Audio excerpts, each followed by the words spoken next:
Hello, welcome to this David Icke videocast.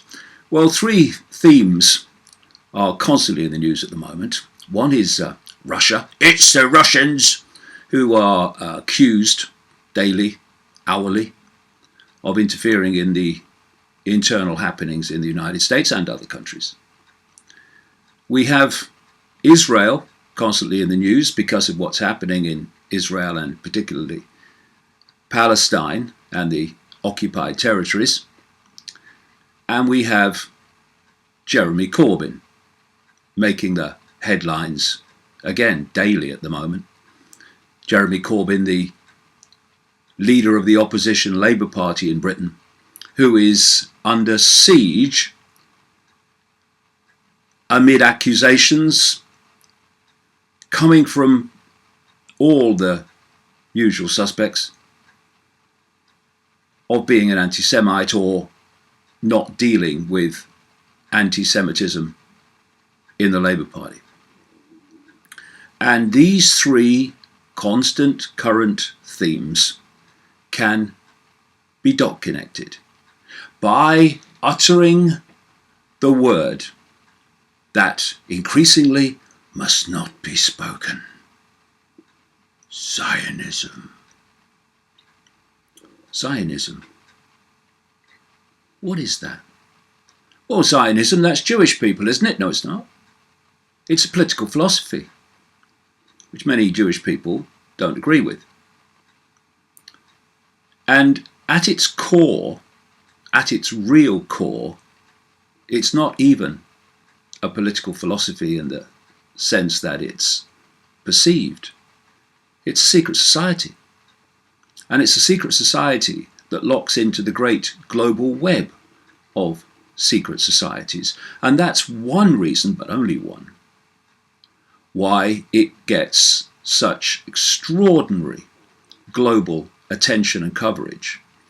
And while Israel, a country on a tiny piece of land with a population of 8 million, many of those not Jewish, why Israel, despite that background, gets phenomenal amounts, not just of coverage, but of influence, where the Prime Minister Netanyahu just ups and goes and meets whoever he likes, which any other country, even far bigger than Israel, would never have the ability to do. And this core of Zionism is described in the term revisionist Zionism. Now, just as you have in Islam, you have the wide body of Islam, and then you have Wahhabism, which was created by the Saudi Arabian royal family in league with the British Empire. And that's the extreme version of Islam, which manifests as terrorism and ISIS and other such horrors.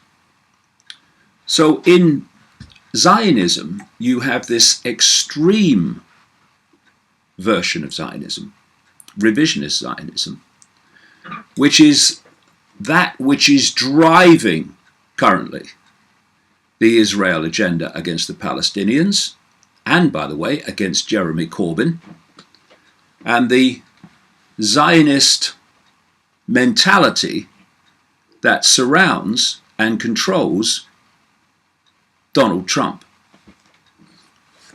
Now, in my new book, Everything You Need to Know But Never Been Told, I describe the background to revisionist Zionism.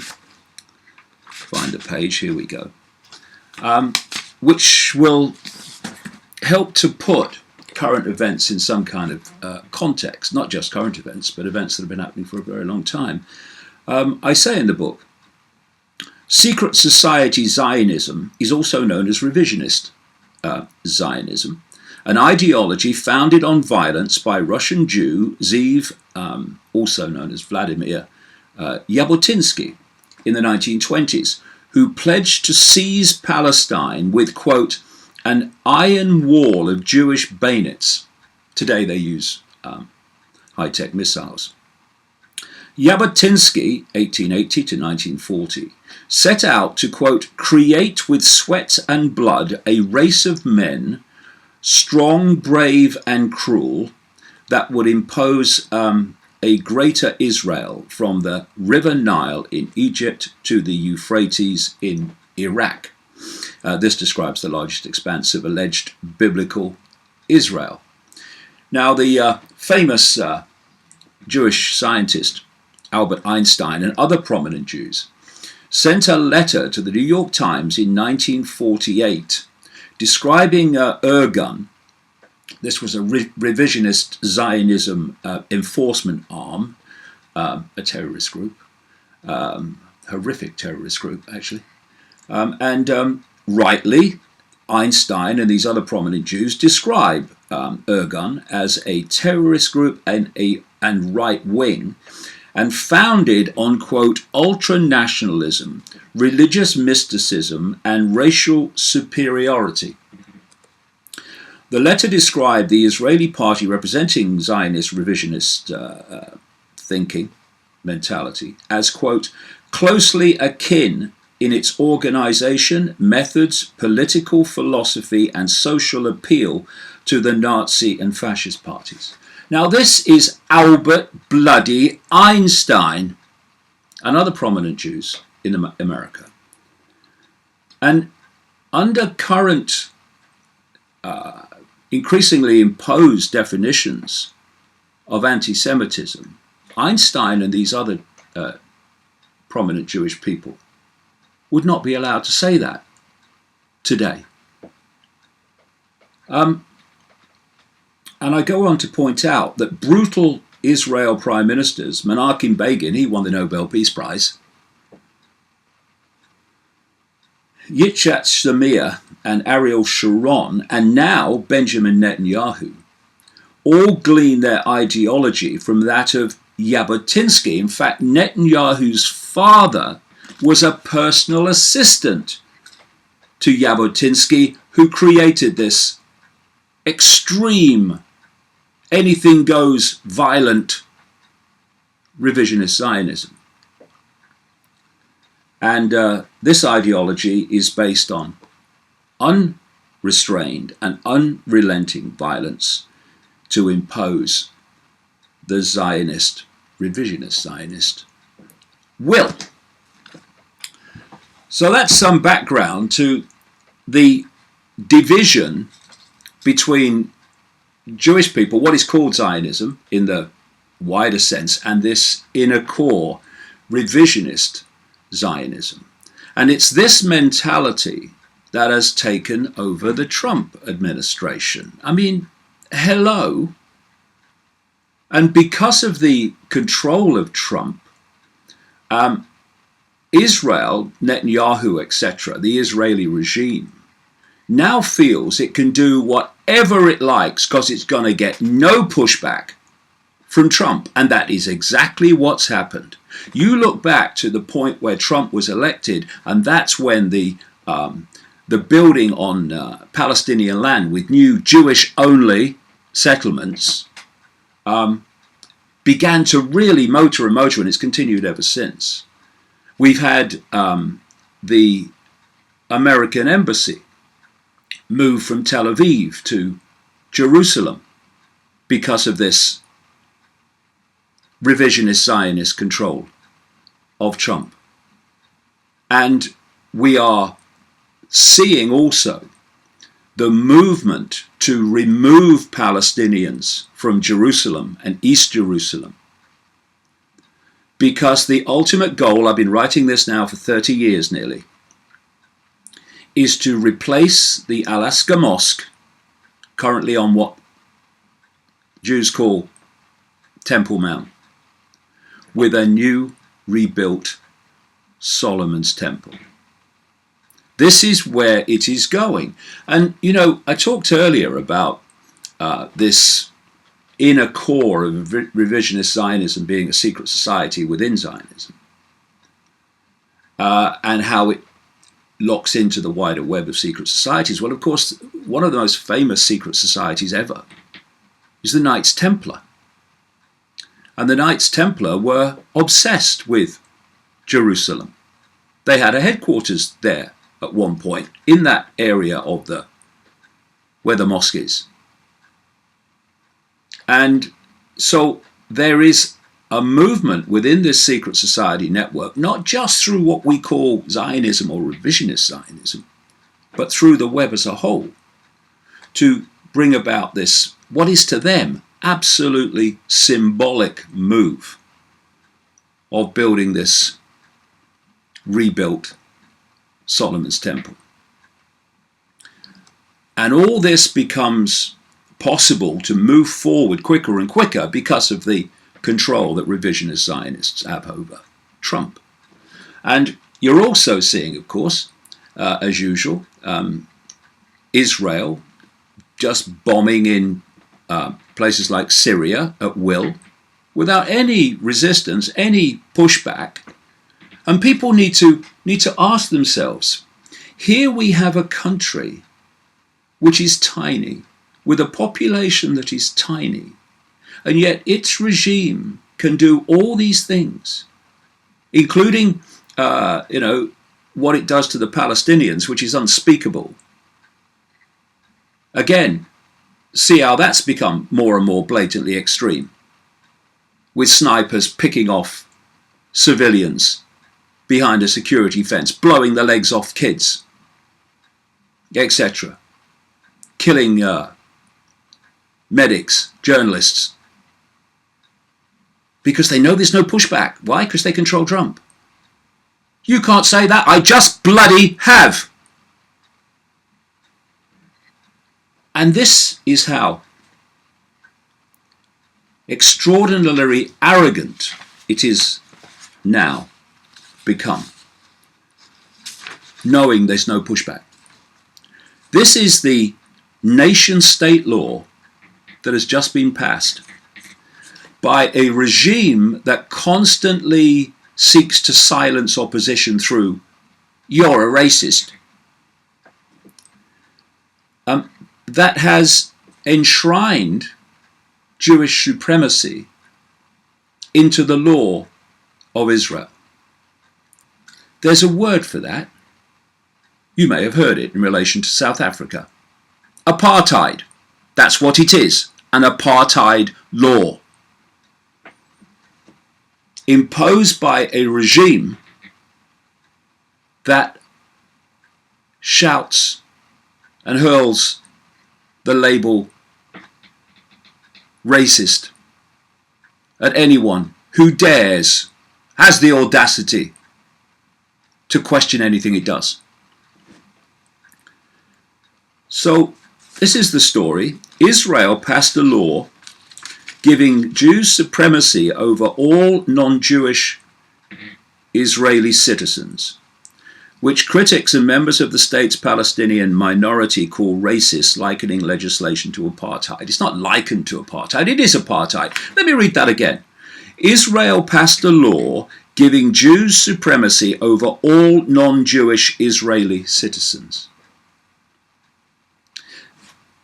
enshrined in the law of the land, while hurling daily abuse at people like Jeremy Corbyn and his area of the Labour Party for being racist. I mean, talk about cognitive dissonance, although it isn't, because they know what they're doing. The Parliament Speaker of the Knesset called on security to eject Palestinian MPs who were led out crying, "You are racist." Quite a reasonable observation in the circumstances, I would have thought. This is a defining moment in the annals of Zionism and the history of the State of Israel. Prime Minister Benjamin Netanyahu told the Knesset after the vote. The law says this: that Israel is the historic homeland and the national home of the Jewish people. Well, that is massively debatable if you look at history outside of the mainstream. But I've talked about that elsewhere. The law says that only Jews have the right to exercise national self-determination in Israel. Apartheid!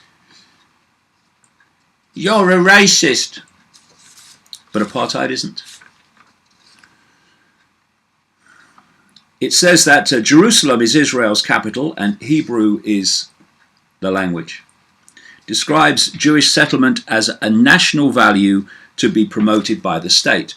And what that means is building more and more Jewish-only settlements, apartheid, racism, on occupied Palestinian land, which they've been doing faster and faster, not least since Trump came to power, because again, they knew there would be no resistance, and there has not been. Hassan Yabarin, General Director of Adalah, the Legal Center for Arab Minority Rights in Israel, said the law features key elements of apartheid, which he said is not only immoral, but also absolutely prohibited by international law. He said the new law constitutionally enshrines the identity of Israel as the nation state of Jewish people only, despite the 1.5 million Palestinian citizens of the state and residents of East Jerusalem and the Golan Heights, and guarantees the exclusive ethnic religious character of Israel as Jewish, he said.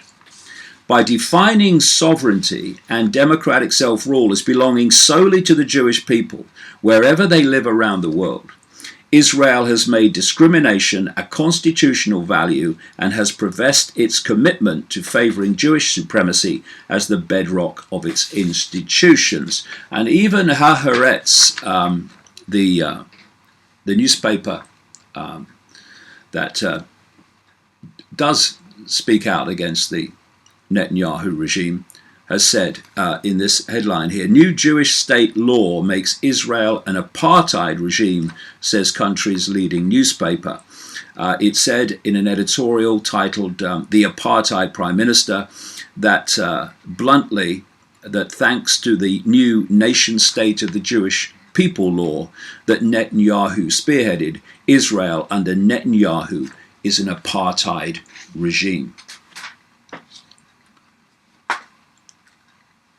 How does all this square, pray, with Zionist organisations and its apologists in the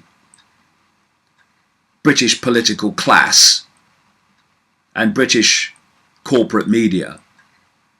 How does all that square with accusing Jeremy Corbyn of being racist, anti-Semitic, and all the other abuse that's now daily spewed out in his direction? Does anyone ever look at where the racism really is? No. Why? Because it's not what the agenda wants to happen. So let's put a few names on this. Trump's biggest funder to bring him to power was a guy called Sheldon Adelson, a American-Israeli casino magnate and media magnate who basically owns him. Also around him, he appointed two ultra-Zionists who worked for his Trump organization, Jason Greenblatt, who he appointed to be his international negotiator, including negotiations between Palestinians and Israelis. I'm sure that will be unbiased. And David Friedman, who he made ambassador to Israel, actually ambassador for Israel, if the truth be told, who was one of the major forces that ensured that the embassy was moved from Tel Aviv to Jerusalem, which has massive, massive significance for what it says about the aspirations of Palestinians for their own state.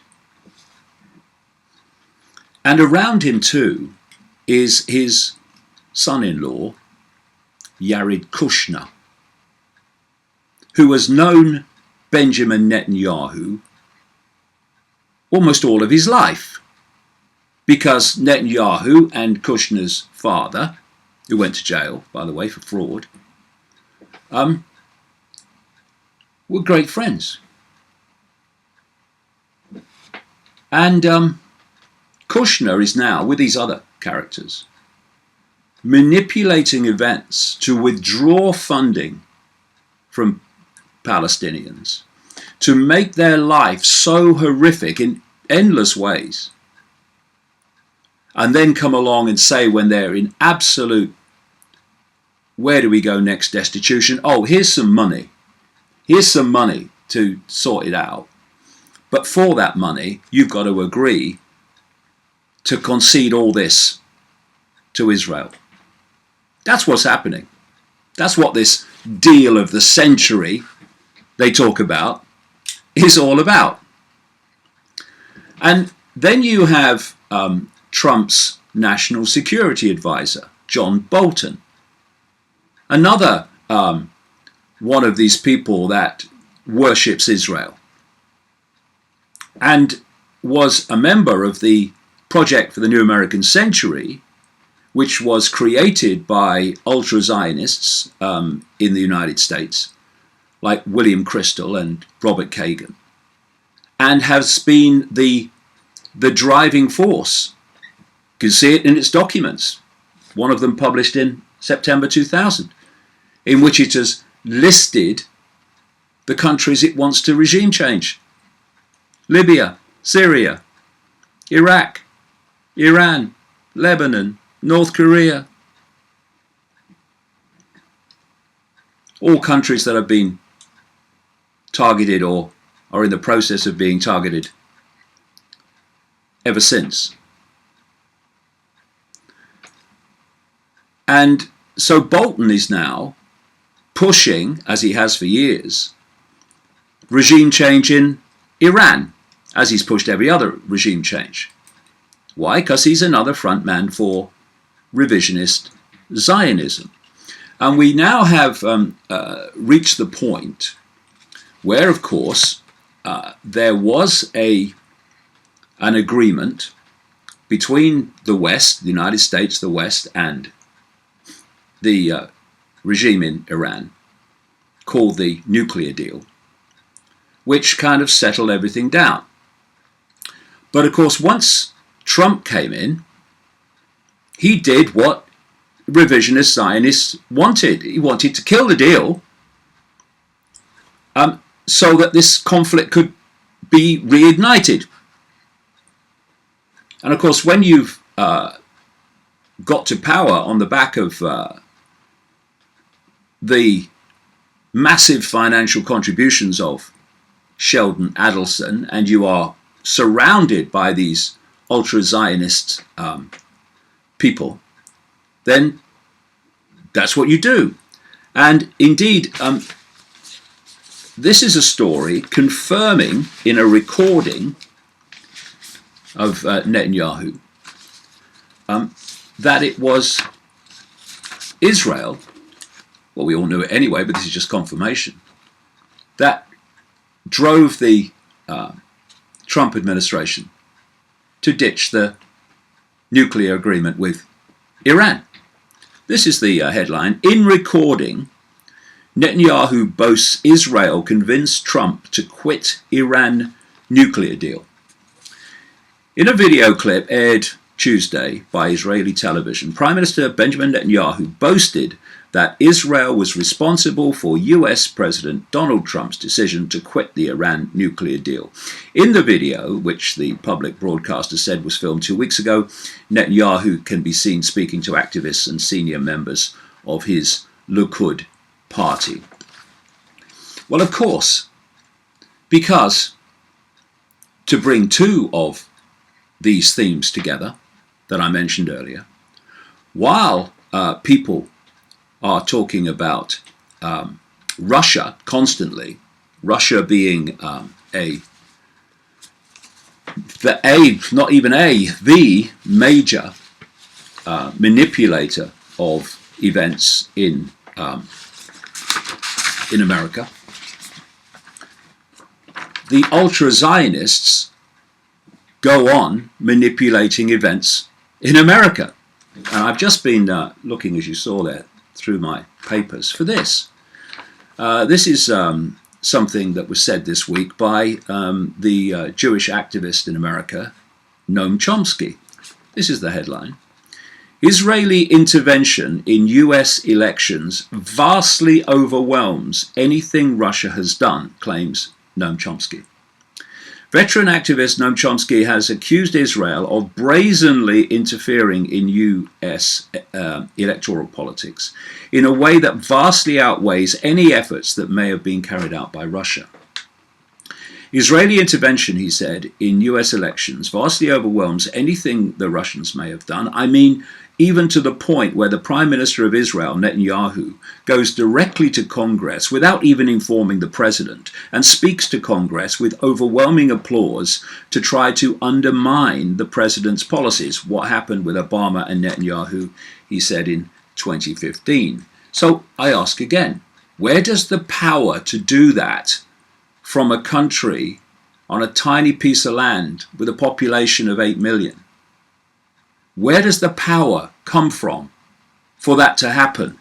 I mean, anyone who's kind of going, oh no conspiracy, just ask your bloody self that question and see if you can find a bloody answer.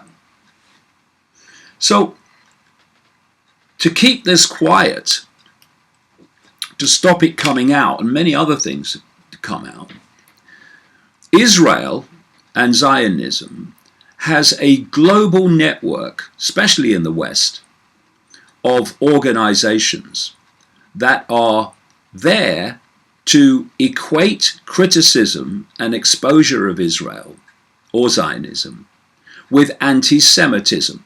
Even though Zionism is not a race, it is a political philosophy, and as I say, at its core, revisionist Zionism, it's a secret society. And so this is why Jeremy Corbyn and his part of the Labour Party, I say that because much of it is still owned by paragons of virtue like Tony Blair, they are targeting Corbyn as an anti-Semite because they want to silence criticism of Israel that comes from that source and the people that support him. You see, the equation is simple. By now, we've reached the point where the Conservative Party in Britain, currently in government, will not criticise Israel. Job done. Whoop. The so-called Centre Party, the Liberal Democrats, what's bloody left of it, they will never criticise Israel. In fact, people who have in the party have been thrown out. Sorted it. The vast Blairite, as it's called, part of the Labour Party, which is most of the MPs in Parliament, will never criticise Israel. In fact, some of them quite the opposite. Sorted. So that leaves Corbyn and that group around him, who will criticise Israel, not because they're racist, but because they have a sense of humanity in looking at the extraordinary abuse of an entire people, the Palestinians. So, we've shut everybody else up. How do we shut them up? We'll have this massive campaign of incessant and hysterical abuse at Jeremy Corbyn, in which we will accuse him of, first of all, not dealing with anti-Semitism in the Labour Party, and then we'll move it more and more. He is actually an anti-Semite. And the latest furore has come from the revelations that in 2010 he chaired a meeting at which someone likened the Israeli regime to the Nazis.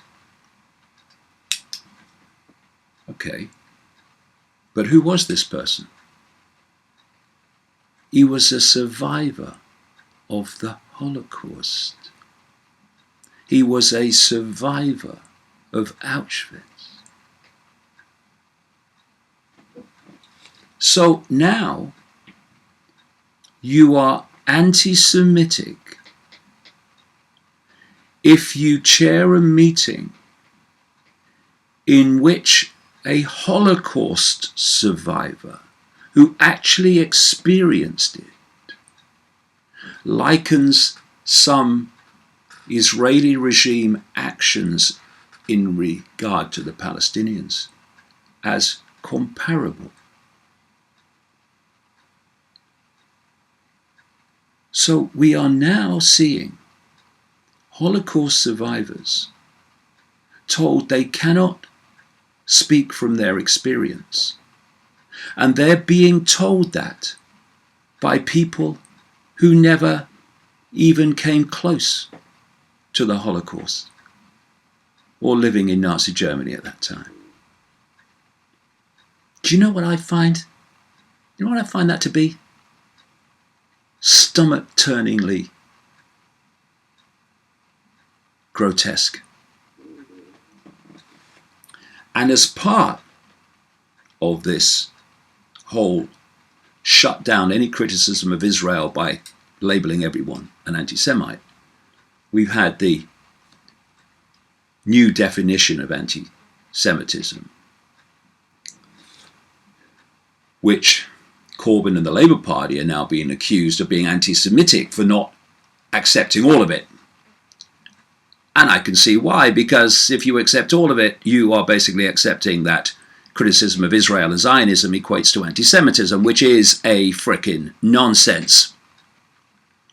And you know, before I just get into the nature of this definition and why it needs to be challenged,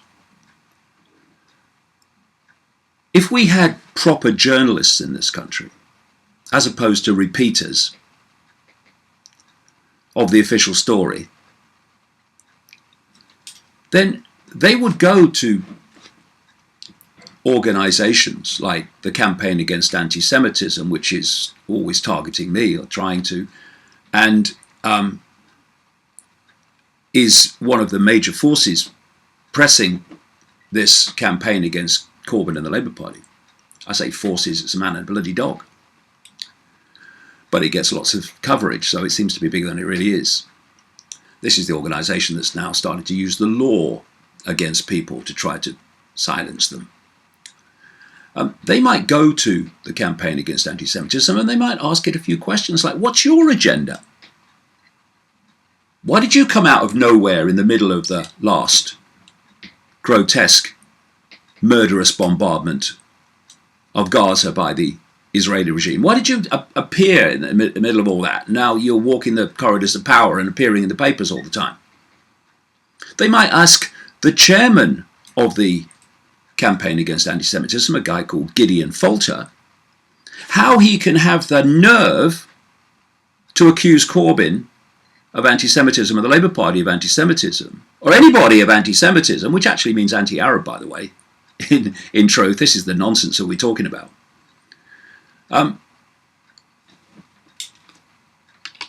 They might ask him how he can have the nerve to do that when he is serving on the UK board of the Jewish National Fund. The Jewish National Fund, which for decades and decades and decades has been gathering together donations to buy up land in Israel which only Jewish people can live on. Which is why many Jewish people around the world accuse the Jewish National Fund of being an apartheid operation. You ever thought of asking Mr. Falter that? Mainstream media? Oh no, can't do that. What will the bosses say? So let's look at this. Let's look at his definition of anti-Semitism that is at the heart of the current attack on Jeremy Corbyn. What is a realistic, sensible, balanced definition of anti-Semitism? Again, anti-Semitism, being anti-Jewish. Semitism refers to a group of languages in the Middle East, the overwhelming vast majority of which are Arabic languages, by the way. But what would be a balanced definition of what they call anti-Semitism? It would be hatred of Jews and discrimination against Jews because they are Jewish. Boom. Finished. And you know what? I'd be at the front of the line agreeing with that and saying that that's fair enough, mate. That should not happen. But that's not good enough when you're trying to stop criticism of Israel. So, what they do is they give a definition, but then they give examples of what that definition means, and this is where the devil is in the detail. And this is why people in the Labour Party, Corbyn and people around him, are resisting accepting this in totality, because of what it really means. Okay, here are some of the examples of what is anti-Semitism. The myth about a world Jewish conspiracy or of Jews controlling the media, economy, government, or other societal institutions. So, nowhere ever in history, nowhere in the present, and nowhere any time in the future is it possible in any way, shape or form or expression for any group of people who are Jewish to conspire together to reach a certain outcome that is desirable to them. That's never going to happen. It's never happened. It's not happening. It can't happen. And it can't be investigated to see if it's happening. Oh no, that's anti-Semitic. No, that's censorship that stops legitimate investigation into activities that would be legitimate to investigate in any other group of people worldwide. Why does one group of people have to be protected from that when no one else is? Just a question. Another example, accusing Jews as a people of being responsible for real or imagined wrongdoing by a single Jewish person or group. That is fair enough. Groups, I'm vehemently, fundamentally against groupthink and group judgment. It's childlike. Should take every individual action in and of itself. But, hold on. Accusing Jews as a people of being responsible for real or imagined wrongdoing committed by a single Jewish person or group. But, under this definition, if you point out a Jewish person or a Jewish group for wrongdoing, you become an anti-Semite. Because this is about protecting all legitimate investigation, if the truth be told.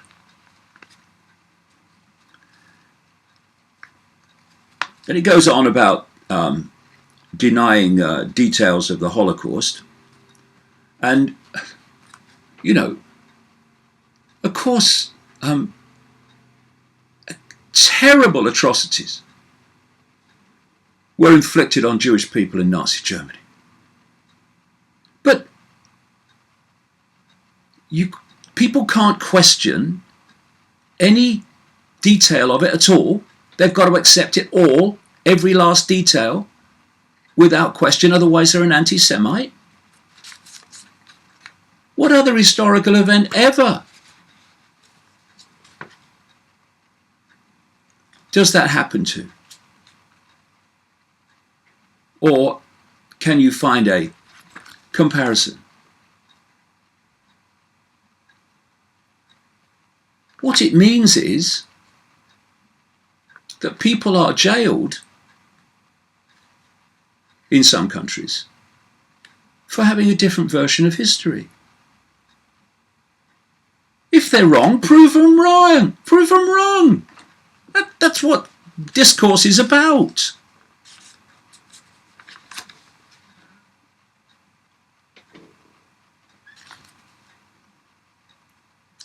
Accusing the Jews as a people or Israel as a state of inventing and exaggerating the Holocaust, okay, covered that. Accusing Jewish citizens of being more loyal to Israel or to the alleged priorities of Jews worldwide than to the interests of their own nations. That you suggest that about anybody, and you're an anti-Semite by this definition. So, once again, what it's saying is there are no Jewish people anywhere in the world that are more loyal to Israel or have their priority as what is best for Jewish people above the interests of the countries they live in. There's no one. No one in the entire world would ever do that. Thus, you can't accuse them of it, because if you do, it's because you're an anti-Semite. This is a cracker, this. Breathe, Dave. Denying the Jewish people their right to self-determination, e.g., by claiming that the existence of a state of Israel is a racist endeavor.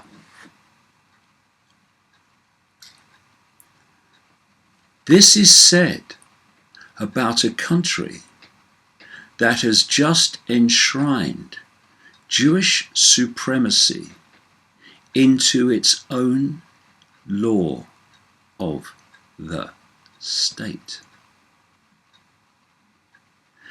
And Corbyn and the Labour Party, those around him, are accused of anti-Semitism because they will not enshrine that into the official Labour Party definition of anti-Semitism.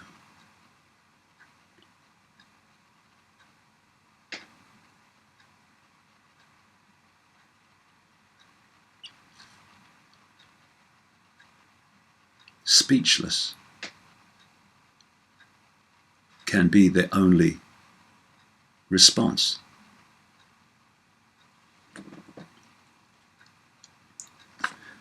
Applying double standards by requiring of Israel behavior not expected or demanded of any other democratic nation.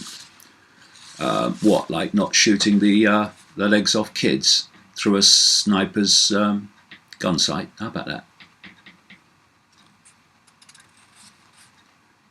And drawing comparisons of contemporary Israel policy to that of the Nazis. So, once again, there is no policy that Israel could ever impose that could be compared with what the Nazis in Germany did. None. Ever. Not into the entirety of what we call the future. What this is the creation of no-go areas in terms of legitimate investigation, questioning and exposure of the extremes of the Israeli regime and what it's doing to Palestinians and more. That's what it is. Let's cut the frickin' bullshit and start looking at it as it really is. Now, the organisation that came up with this definition is the International Holocaust Remembrance Alliance, which was launched in 1998, has 31 member countries, and in its official biography, names like Tony Blair and Bill Clinton appear. Ooh, nothing to worry about then. Its senior advisor from the start was Yehuda Bauer, professor of Holocaust Studies at the Hebrew University in Jerusalem, a Zionist. He's now the honorary chairman, apparently. And the executive secretary of this organization is another a lady called Catherine Mayer, who is apparently based in Berlin, Germany. And to say this is not an unbiased organisation is saying it's cold occasionally in the Antarctic. Now, I read an article the last couple of days by a political commentator and writer called John White, spelt like the Isle of Wight. And it really did capture what I'm saying here about what this is all about. It's worth hearing. He talks about the he's an anti-Semite mob hurling all this abuse at Corbyn. He says they are, quote, a sundry crew of, in the main, very middle class, very affluent, very mendacious champions of war, Iraq, Libya, anyone? And defenders of Israel's oppression and dispossession of the Palestinian people, who to all intents have been marked out as children of a lesser God. Exactly. Many of these defenders of Israel occupy prime positions within the mainstream media, within the Labour Party itself as MPs, indeed within the establishment in general. Why? Why are the establishment in general so obsessed with doing what Israel wants? And key among them are members of a pro-Israel lobby that is committed to policing and controlling the terms of the debate when it comes to the treatment of the Palestinians. At their behest, people in Britain have been invited to enter an upside-down world in which lifelong committed anti-racists, such as Corbyn, are presented as rabid racists and anti-Semites, while they, proponents of regime change, wars and defenders of apartheid, are presented as warriors of integrity and decency. Exactly. Pitted against those machine values, as he puts it, are the values of human solidarity espoused by Jeremy Corbyn. They are values held by those who refuse to accede to the dehumanization of the poor and the marginalized at home, or the oppressed and dispossessed abroad, regardless of creed, religion, ethnicity, or culture. Neither Corbyn nor his supporters, many of them Jewish, which is always forgotten, because trying to accuse a Jewish person of anti-Semitism is a bit of a challenge, though they try. Many of them Jewish could care one whit about the Jewish character of the State of Israel. What they are exercised about, rightly, is the country's apartheid character. What they will not accept is that in 2018, millions of men, women and children can be herded, besieged, molested, killed, occupied and brutalized at will. Learning the lessons of history is non-negotiable.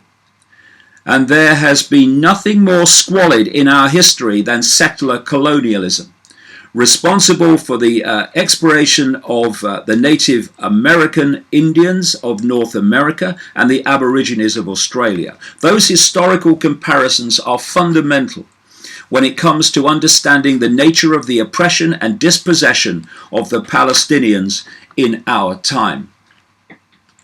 that an Israeli government led by Benjamin Netanyahu can pass an explicit apartheid law, the country's so-called nation-state law, mandating and enshrining the superior status of the state's Jewish citizens over its Arab minority of 1.8 million citizens, and do so without any international sanction, is a shameful indictment.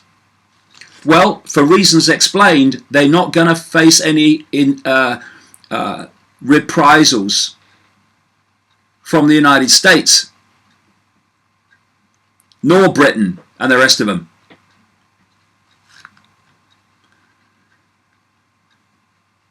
And this development came, White says, you may recall, on the heels of the weeks-long massacre of Palestinians in Gaza during the Great Return March, during which Israeli army snipers shot down unarmed protesters like deer in a forest, some while cheering the results of their work as if it was a sport.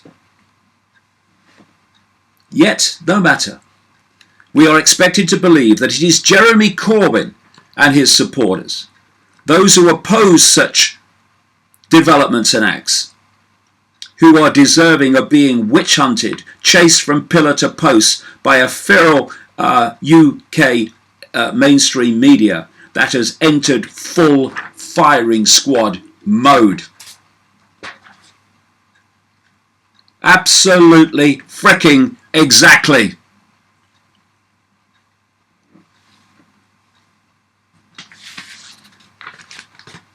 We are blatantly in the midst of a massive operation to silence any criticism of Israel and exposure of Israel and its apartheid racist regime.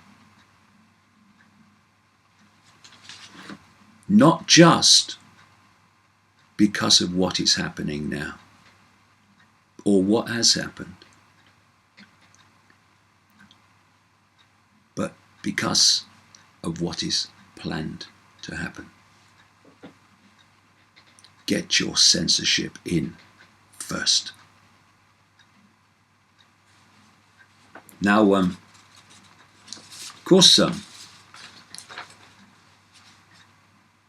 Russia is being blamed for endless manipulations on the back of no evidence worth the name. But there is a Russian connection in this sense. A lot of people won't realize this. Here's an article headed, Israel's former Soviet immigrants transform adopted society. Russian-speaking Jews who arrived over the past 20 years have integrated little but influenced everything from culture to politics. The million-plus citizens of the former Soviet Union who emigrated to Israel in the past 20 years have not only made new lives of their own, but they have transformed their adopted country. They have influenced the culture, high-tech industry, language, education, and perhaps most significantly, Israeli politics. Jews in the former Soviet Union were largely banned from migrating to Israel before the collapse of the empire, but from 1990 onwards they came in their thousands, and they constitute now around 15% of Israel's 7.7 million population. From 1990, anyone from the former Soviet Union who had a Jewish father or grandparent, or who was married to someone meeting those criteria, was granted Israeli citizenship under the country's law of return. So people who are not Jewish could go and move to Israel under this so-called law of return, but the hundreds of thousands, like 700,000 Palestinians who were forced out of the country when Israel was being created around 1948, cannot come back to the land their forefathers lived on.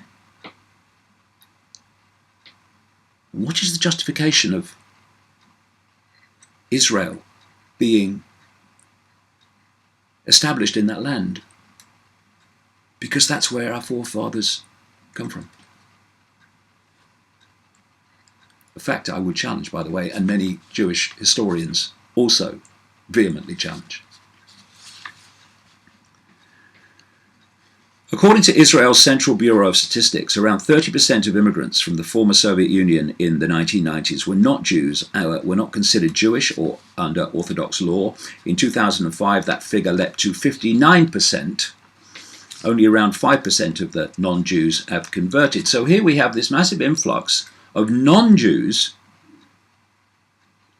who are having a very significant impact on what happens in Israel. Worth investigating? Oh no, that's anti-Semitic. And here's an Israeli journalist saying some very interesting things. Her name is Lily Galili. Galili. An Israeli journalist. She says this: it was a very different type of immigration. She's talking about the influx from the former Soviet Union and Russia, etc. She writes this in a book about the impact of the tidal wave from the former Soviet Union. They didn't want to integrate, she said. They wanted to lead. They changed the nature of the country. Nowhere is this more apparent than in Israeli politics, particularly in the rise of Avigdor Lieberman, Israel's Moldova-born foreign minister, and his far-right policy. Lieberman, or Lieberman as I call him, is the personification of the extremes of revisionist Zionism. Now he's controlling the military. Sleep well. Lieberman and his party, this article says, have pursued a relentlessly right-wing agenda, opposing concessions in peace negotiations with the Palestinians, supporting settlement expansion, seeking to curb the rights of Israel's 20% Arab population, and attacking leftist NGOs and campaigners. Quote from Galili: unfortunately, they, immigrants from the former Soviet states, have changed the nature of democracy in Israel. There's a certain amount of exaggeration. Many things may have changed without them, but they have a different concept of democracy, and they have strengthened and given confidence to the secular right wing. She pointed out that to some sense of alienation between Russian immigrants and native-born Israelis, there is not much social interaction. There are still places for Russians that Israelis don't go and aren't wanted, and vice versa. But she added, there was no going back. For many years, the joke was that Israel had become the 51st state of the US. Instead, we have become just another Soviet republic. It's quite a twist in the story. Well, there's another way of looking at that as well, but I take the point. And so, when we're looking at how Russia and Putin relate to Israel and its actions, etc., and we're looking at all this manipulation, all the Russians, that needs to be part of the mix if we're going to fully explore what the hell is going on and why. And this week I've been reading this book by Ronan Bergman, called Rise and Kill First. This is the secret history of Israel's targeted assassinations. And it's meticulous in its detail and its sources. And it describes how the Israeli intelligence military network, Mossad, Shin Bet, the Israeli Defense Forces, have a policy, and have had a policy going way, way back, of simply assassinating, taking out people, not just in Israel and Palestine either, who are a problem to the agenda, what I would call the revisionist Zionist agenda. And there are many connections that happen behind the scenes between Israel and Arab states you would think would be opposing Israel, like Saudi Arabia. I mean, they're bosom buddies now, especially with this Crown Prince Mohammed bin Salman, the United Arab Emirates, etc. There are many connections behind the scenes where they're anything but in opposition. But think about this when you're considering why politicians do what Israel wants. There are many reasons why that is, not just this one. But if you know, and it's so well documented in that book, that they have a network that takes out people that are a problem to them or removes them from power in other ways, like scandals or whatever, then you might just be inclined, if you're spineless and have no integrity, to do what you're told, or at least look the other way, instead of doing what,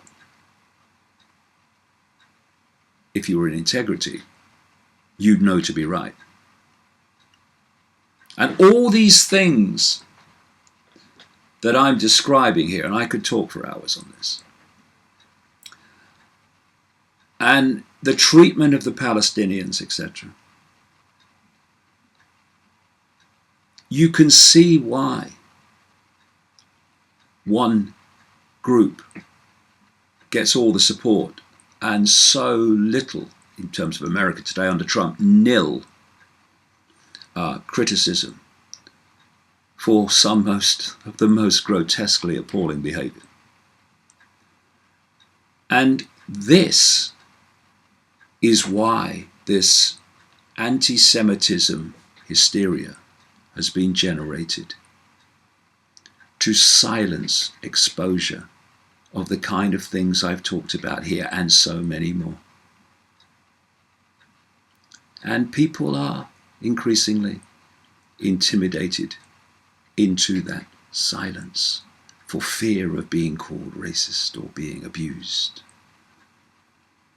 Well, you're looking at someone who isn't frickin' intimidated by these people and will never be intimidated, because these facts, this background, needs to circulate so that the population has the basic human right of being given all possibilities before people make their mind up how they're going to judge a situation.